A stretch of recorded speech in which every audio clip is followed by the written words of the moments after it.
Hey, what's up, you guys? It's your girl Trina Bobina. I hope everyone is out living their best life, doing whatever it is that they enjoy doing, taking care of your business, financially, spiritually, in all type of ways, you guys. I hope you all got a chance to get some of it done today, if not all of it. Today I'm gonna be talking about how I failed my 21-day Daniel fast, and we'll get to that in a sec. But how you guys like what I did to my hair? It's actually a ponytail that I made out of braiding hair, and then because these are some hair that I had in some braids, and I decided to make it into a wig. See. I did it myself. It's really long. See, it goes all the way down. But anyway, so yeah, I'm going to be talking about how I failed my Daniel fast, you guys. Maybe it'll help someone out there. But yeah, I'm not gonna lie. It's not hard. It really isn't hard to do, you guys, but it is hard. You know, if you don't have willpower, if you're not determined, and if you're not motivated to do it, and also if you don't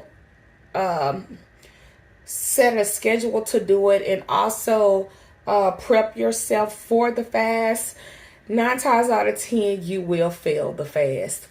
Now I'm used to doing fasts for like 24 hours with no food at all, just liquid, straight water. You know, like I did a 30+ hour fast for New Year's to bring in the new year. So I knew doing a fast where I can eat, I knew that I could knock that out. But what happened to me was a little bit different. Don't get me wrong, like I only got a day and a half in, y'all, which was yesterday and half of the day today. It wasn't even half of the day. It was like till like 1 o'clock. It wasn't that I wasn't motivated to do it. It wasn't that I wasn't determined to do it or things like that. I just didn't prepare myself for the fast. And so I failed miserably. Because you guys, I was getting hungry. Like yesterday was smooth sailing. You know, I came in, I made some French fries with sauteed onions and mushrooms. That was my dinner. That morning yesterday morning I had a banana, and for dinner I had the French fries, mushrooms, and sauteed onions, which was absolutely delicious. So I was good yesterday, and I didn't smoke a lot of cigarettes at all yesterday too. But today I wasn't hungry or anything like that. I think what really got me today is that I was getting a little down about the fast. You know what I'm saying? Because the thing about it is like I had a whole list. Like this my prayer journal, right? That I write in at night, and then if I think of something during the day and I'm at home, I come and I write in it or whatever, right? This is my prayer cloth from the church. And whenever I write down a prayer or something, I just put my prayer cloth right there on the prayer. But let me show you guys. Like I was preparing myself. You see what I'm saying, for the fast. But see, the thing about it is, this is what happened. Oh, I'm sorry. Were you guys able to see that good? So this is what happened to me with this.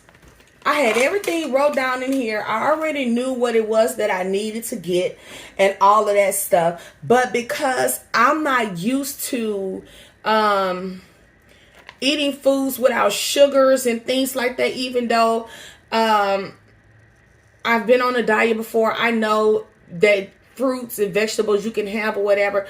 But when it came to like beans and stuff in the cans and like peanuts and stuff, I'm talking about everywhere I looked, you guys, it was either 2 or 1 gram of sugar in the peanuts.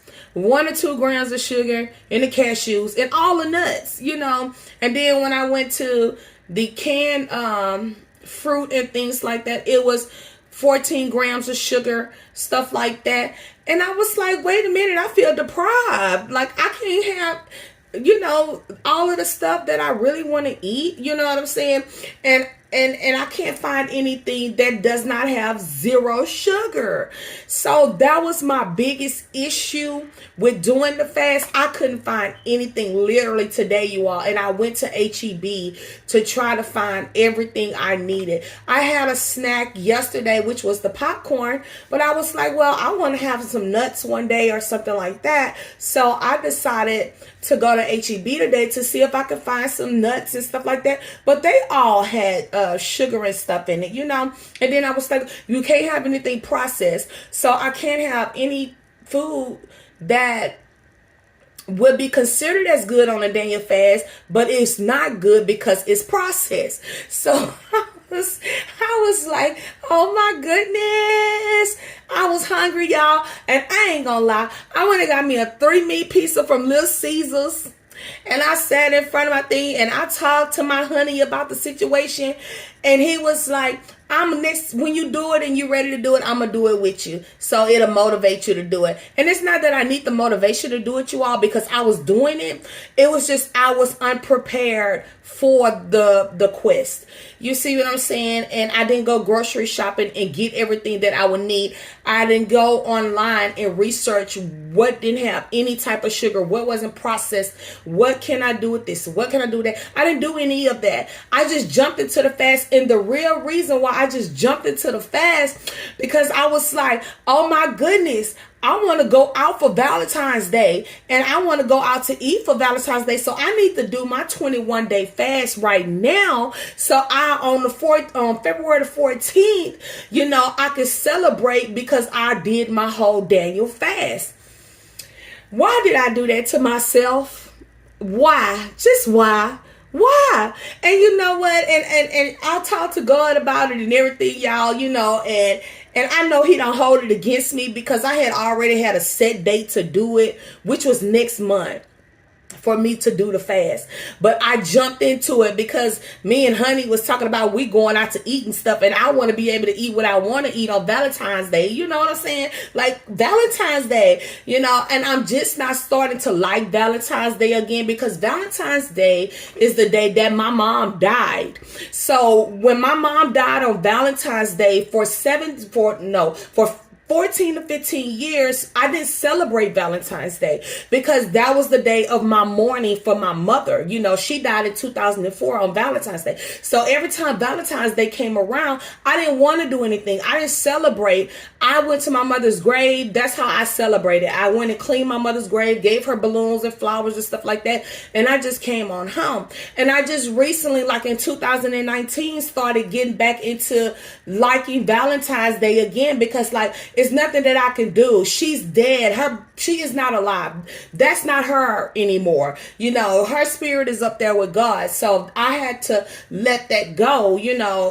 I was one of her children that I didn't mourn. I didn't mourn when she died. I didn't mourn or anything like that. My first time ever crying was in 2015 when I went to her gravesite, because I'm the youngest of my siblings. I'm the youngest child, and my life I had to be the strong one. I was the protector. Like, you call me, here I come. I'm busting heads. That's the type of, person I had to be for my siblings and things like that, but now my nephews and stuff are grown and they're taking on that thing of protecting the women of the family, or whatever, or the younger cousins and siblings and things like that.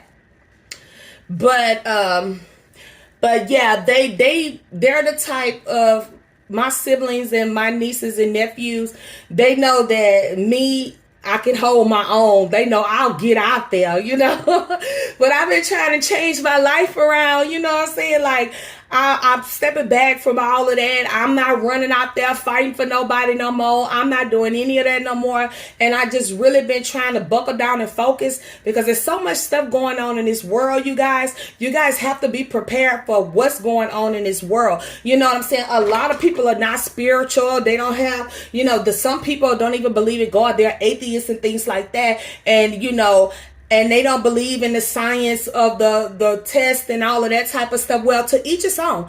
You see what I'm saying? But I know one thing about God. God created us to be smart. He created us to be individuals that know how to do things. He prepared each and every one of us with things to help ourselves and our families and others. So who's to say that God didn't create that, that medicine for everybody for COVID? But to each his own. If you don't like the COVID testing or whatever, you don't have to take it, because the thing about it is, it's not 100% anyway. Let's be real. It's not 100% anyway, so whether you take it or not, I'm saying, you could get COVID. The only thing is that you don't have a big chance of dying if you take it. I'm using my quote fingers, you guys. So yeah, that's the way I see that. But anyway, I got off the subject of my fast. So I had originally started my plans to do my fast next month, right? Because I have something really, really big coming this spring and summer. And I needed to fast and hear from God, so I'll know what directions to take in that situation. God always give me discernment. Like, I'll know you're watching me. I'll know you're doing whatever to me. I'll know when you don't like me. I'll know all of that type of stuff. I know when good things going to happen to me. I know when good things are going to happen to people. Just one day, this dude, he had to tell me he got a $6,000 check. And I was the one that told him that he was going to get that money. And he was so surprised. He had to literally come show me the check. He said, I had to just show you this because you said it, that it was going to happen. You predicted it and it came true. And I say, no, it ain't no prediction. It's by the grace of God, So, hey, it is what it is. I'm happy for you. I'm glad you got your money.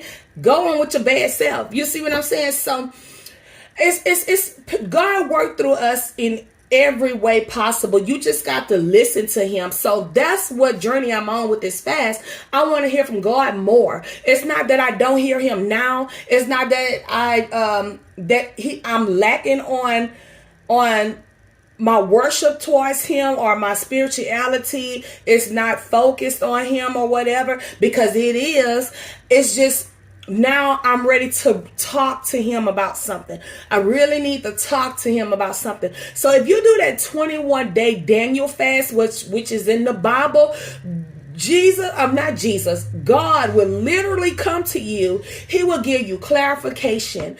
Things that you don't know about yourself, he will tell you. If you've done something wrong to someone or anybody or anything, done anything wrong, he will come to you and he will show you how to fix those things. Trust me, I know, because I fasted before. And when I say God came to me and he was telling me, you know what, you need to do this, you need to do that, you need to. And when he told me that, I did it, and I was very successful at what he told me that I needed to do. So next month, I'm going to go ahead and do my Daniel fast. And I don't care about it being Valentine's Day in the middle of the Daniel's fast. You see what I'm saying? I'm just going to have to find something that I can eat that doesn't require processed food, sugars, and things like that. So yeah, I'll still be okay for Valentine's Day. I'm hoping I am. But yeah, so that's basically why I failed my fast, because my crazy self didn't get up and look on the internet and search all of the food brands and things like that I could use on the Daniel fast. Now, out of all the videos I done watched on YouTube to prepare myself, I forgot about all of that and just went dead off into the fast and then go grocery shopping for the stuff that I needed. So I ended up breaking my fast, and I felt so bad, you all. Let me show y'all how bad I felt. I felt so bad that I broke my fast today that I wrote in my prayer journal, asking God to forgive me that I broke my fast, and he know the reasons why, but I wanted to confess the reasons why, to let him know that I do recognize my wrongdoing with the fast, and I'm going to go ahead and do it when I set myself to do it. And that way I will be more prepared. So what I'm going to do, I might not do it tonight, but I know probably this week, end of this week or the beginning of next week, I'm going to go ahead and write down all the names of the stuff I can get from the grocery store for my fast. Because my fast do start at the beginning of the month, you all. Like, it's literally exactly at the beginning of the month. So really, basically, like the whole month of February, I'm going to be fasting. It's only going to be what? Let's see. It's only going to be 7 days out of next month that I won't be fasting. So that whole month of February, I'm going in, y'all, because I need to hear from God, and I get so excited hearing about everybody else that did their Daniel fast, because they be so excited when they finish their fast and they didn't talk to God, and God didn't moved in their life and stuff. And I already know how it feels just by me fasting for 30 plus hours with no food. Y'all, when I said I didn't have not one drop of solid food, I drank water and stuff like that, and God came to me. He actually healed my leg, you guys. And this was at the beginning of the year. I used to limp.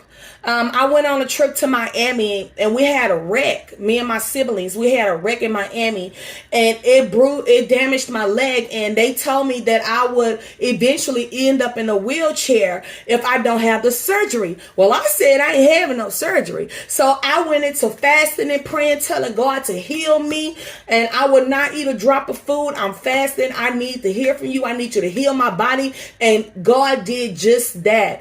That same night that ended my fast, which is the beginning of the new year, my leg was healed that night at church, you guys. And believe me or not, you don't have to believe me. Try it for yourself. Try God for yourself.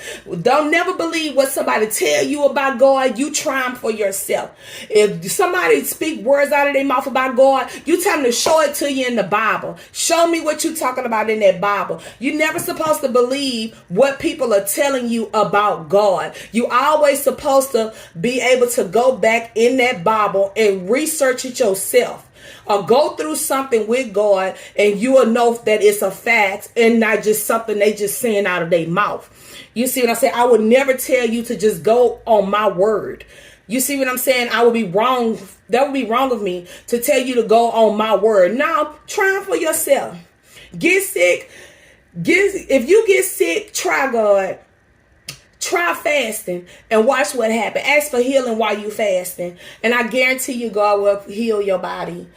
My auntie, she was supposed to die. She had cancer, diabetes, all of that stuff. She went into rigor mortis, and she was still living, and she was set into rigor mortis. The doctors and them was like, why is this lady still alive? She's supposed to be dead right now. It was by the grace of God, because she prayed and she fasted. You see what I'm saying? You don't have to be all holy and go to church and stuff to receive blessings and to hear from God. No, because let me tell you something about church. If you read the Bible, when God come back, the first place he going to is the church. And I'm going to tell you why the first place he going to is the church. Because those are the people that's supposed to know better.